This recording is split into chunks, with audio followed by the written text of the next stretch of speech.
Olá, eu sou o Mike da Silva, aluno do 4º ano de formação docente. Hoje eu vim aqui gravar a minha videoaula. Eu fiz junto com a Yasmin Martins, também do 4º ano de formação docente. Eu vou falar um pouco sobre a matéria. Esse conteúdo é conteúdo de ciências. Primeiro de tudo, vamos aprender o que é matéria. Matéria é tudo aquilo que ocupa lugar, volume no espaço. Essa camiseta é matéria, essa correntinha é matéria, esse saco de elástico, esses elásticos, esse giz é matéria. Então tudo que ocupa lugar e volume no espaço é matéria. Agora vamos falar um pouco sobre as características físicas da matéria. Toda matéria tem massa. O que é massa? Massa é quando você vai lá no mercado e compra maçã, banana ou laranja e pede para a moça pesar quantos quilos que vai dar aquilo lá. A moça fala a massa que a laranja tem. Ou seja, quando você vai pesar na farmácia também. E sobe em cima daquela balança e sai aquele número. 20, 30, 40, 50. Conforme é a sua massa, aquele número é a sua massa. Todo objeto também ocupa volume no espaço. O que é o volume? Ó, tá vendo que aqui nesse saco tá cheio de elástico? E tem o giz aqui. Esse elástico e esse giz estão ocupando o volume desse saco. Se eu colocar mais um giz, vai ocupar mais volume desse saco. Então, volume é a capacidade que o objeto tem de ocupar o espaço. Toda a matéria tem extensão. O que é extensão? Observe bem esse elástico, o tamanho dele. Ele tem mais ou menos de 6 a 7 centímetros por 1 centímetro. Esta é a extensão territorial que essa matéria ocupa no espaço. Toda matéria também tem impermeabilidade. O que é impermeabilidade? Vamos pensar um exemplo mais simples. Esses dois elásticos, eles são da mesma matéria, são formados com o mesmo composto químico, porém eles não ocupam o mesmo espaço, eles não conseguem ocupar o mesmo espaço. Compreenderam? Toda matéria também tem divisibilidade. Toda matéria pode ser dividida em várias quantias. Vamos quebrar esse elástico aqui, ó. Eu quebro ele uma vez, eu quebro duas, eu quebro ele 3, eu quebro ele 4. E eu vou quebrando a quantia que eu quiser e vou dividindo ele. Aqui eu dividi ele em 4 pedaços. Toda matéria também tem descontinuidade. O que é descontinuidade numa matéria? Pegue um giz bem de perto e comece a observar o giz. Você vai perceber que ele tem furinhos e nesses furinhos tem vazio, ou seja, não está preenchido com giz. Então, a descontinuidade de uma matéria é o espaço vazio que a matéria deixa nela mesma. Toda matéria também pode ter a compressibilidade. O que é isso?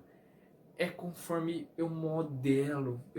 Se eu jogar água nesse giz, ele vai virar uma pasta. E daí eu vou modelar ele de uma forma diferente, de um tamanho diferente. A capacidade de modelar, de modificar o formato físico dele, de modificar o estado que ele está no momento. Toda matéria também tem elasticidade.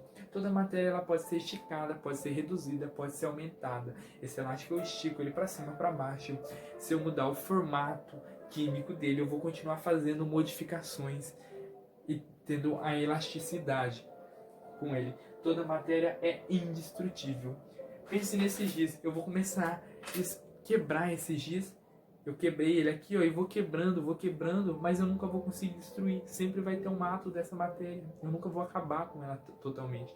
Toda matéria se aplica à lei da inércia. O que é a lei da inércia? Toda matéria que tende a tendência a estar em repouso continuará em repouso se não executar uma força externa sobre ela. Ou seja, esse giz está em repouso no momento, está parado. Ele tende a ficar parado, a menos que uma força seja exercida sobre ela, a menos que algo empurre, ou vento, ou qualquer coisa balance ele, vai movimentar ele. E também tem a segunda fase, todo movimento que está em movimento tende a ficar em movimento, a menos que execute uma força externa sobre ela. O que é isso? Meu Deus, um carro está correndo a velocidade de 100 km por hora.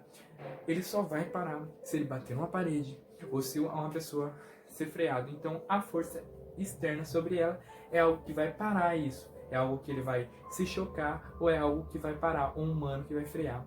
Desta forma.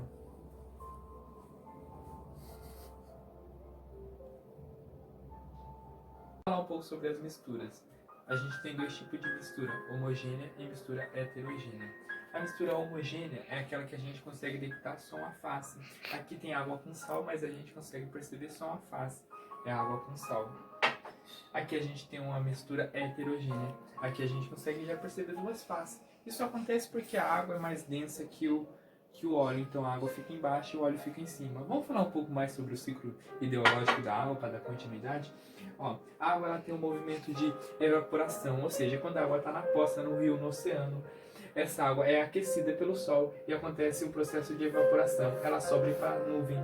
Quando ela chega na nuvem, ela enche a nuvem e daí acontece o processo de condensação. Essa água vira água de novo, vira no estado líquido, e no estado do líquido ela enche, e quando essa nuvem fica cheia, ela cai como chuva sobre o solo de novo. E quando chega no solo, acontece a precipitação. Ela fica aqui por um determinado tempo, alguma parte dela volta a fazer o processo de evaporação e outra infiltra no solo. Quando ela chega no solo, ela vai para o lençol freático. E quando chega no lençol freático, vai para o oceano, vai para o rio, acontece de novo esse ciclo: evaporação, condensação e precipitação, infiltração. Também ocorre também o processo de transpiração. A transpiração é a evaporação pela folha da árvore.